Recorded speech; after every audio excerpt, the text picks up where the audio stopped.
I was living with my boyfriend and my son, and I guess it was very gradual, or it felt gradual. The abuse just started out with, demeaning me in front of my son, and any visitors that would come over to our house, I wasn't really allowed to look at them in the eye or talk to them. I wasn't allowed to stand on my balcony in the backyard and look at the stars at all. I'd get drug in by my hair in front of the neighbors.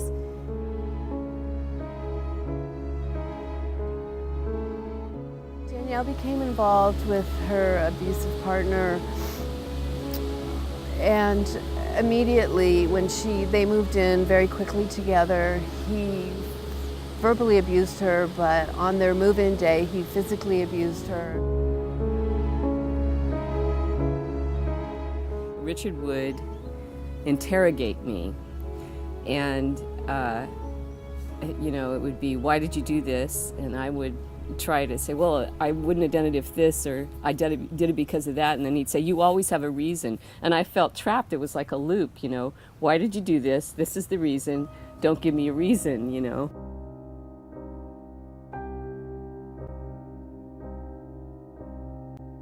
I remember telling one of my friends, and they said, wow, it sounds like you're in an abusive relationship. And I didn't see it that way at first. So I just kind of pulled up something on a website, and it had a questionnaire, if this is happening, and it hit me really hard because it wasn't like one or two things, fit. Every single one all the way down. It was like he had read through a manual on how to do it. And I didn't have a lot of family in the area. My biological family I haven't talked to since I was 16, so I didn't really know how to get away. It's not easy to identify if you think that abuse is when you call someone names or swear at them. Yeah, it can be more subtle. It doesn't even have to be the loud argument that we were doing. Because it's really about my trying to have control, having an expectation that you were going to behave a certain way or do something, or if I was hurt, instead of expressing my hurt or expressing how I was feeling about something, or if I was upset with something, or I wanted you to do something some way and you did it differently, whatever, instead of dealing with it as that, like I'm upset that you did something or whatever, instead of doing that, I would more directly or indirectly try to control. And most of the time that was leading into an argument, because if I would get you to the point where you were upset and crying, then I felt like, well, now you feel like I feel, kind of a thing. Right. But that obviously wasn't. Bring her down, Yeah. And it was working. I was feeling like I hardly knew myself anymore, Right. But it was just destroying the love in our relationship as opposed to resolving the issues.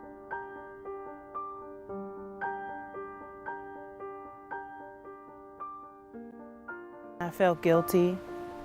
I felt the weight of the whole situation on my shoulders. And I had a new child to take care of.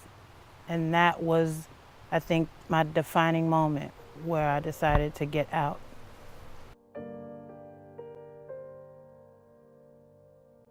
On October 12, 2007, my life changed. My husband shot me 15 times. And the week before this happened, I knew something was gonna happen.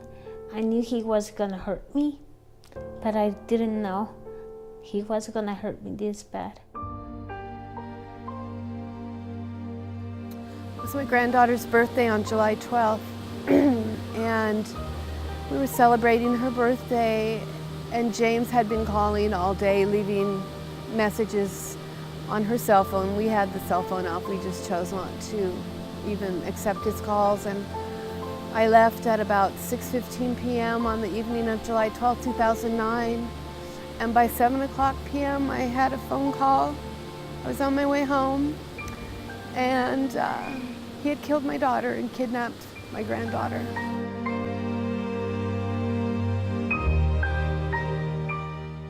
I really felt like, honestly, life was coming to an end, and now it's just the beginning.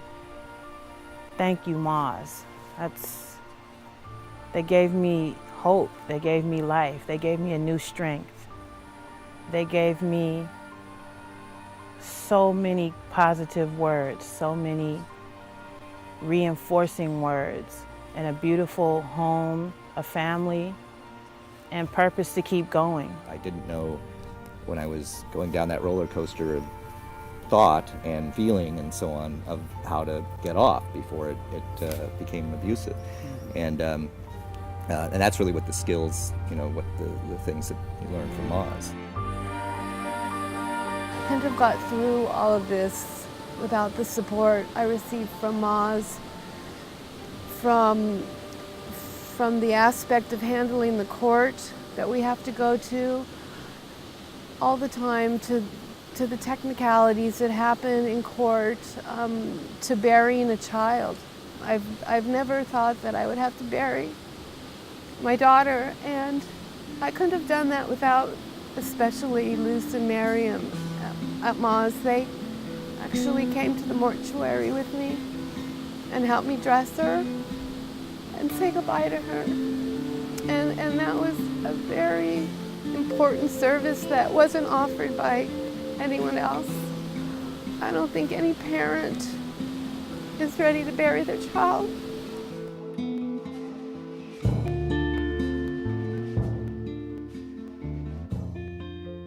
So I just want to say thank you to anyone who's ever donated, anyone who's ever volunteered, anyone who's ever been a part of Moz.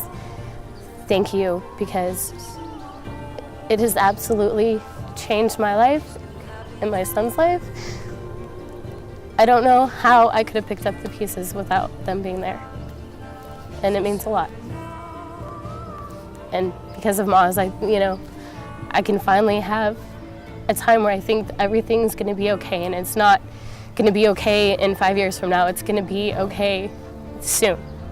And it's taken a lot. And I appreciate everything. To Moz and all of its supporters, I thank you from the bottom of my heart for saving lives one at a time. All couples have problems, and if you think that you are in danger, it's because you are. Please seek help.